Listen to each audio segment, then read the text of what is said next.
Rebecca from One Lit Place. Today we're going to be talking about one of the best pieces of advice out there in writing, and that's this: get to the point. We're writers. We like words. We sometimes want to use all of them, but that's not what your audience necessarily wants. You want someone who's going to grab you with their story and pull you in, someone who's going to give you a world that is immersive and that lets you lose your sense of time. What you don't want is a story that suddenly pushes you out to say, well, who cares? Or something that makes you want to skip forward because this is the boring part. After the first sentence, everything else is on a need-to-know basis.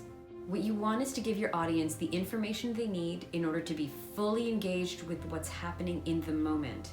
But if this detail is something that they don't need until later, save it till later. If you have a backstory where your character had a rabbit at age 7 and it's not actually relevant to the plot, ditch the rabbit.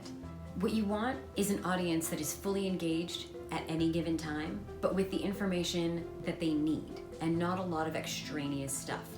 And I know you're gonna tell me older films and older stories spend lots of time talking about how people decorated their sitting room and all of that kind of stuff. But remember that those are the confines of what is acceptable in polite conversations. Those were often used as metaphors for other things, and sometimes those conversations were used as a way of establishing the socioeconomic status of a character in a story where that's relevant. So if you're ever reading and you have a moment where you've sort of drifted away, ask yourself, why did I just lose engagement?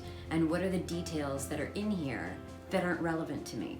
Your job is to create a story for your characters where you just slide in those little details, barely noticed, that your audience will then pick up on and use to fully engage.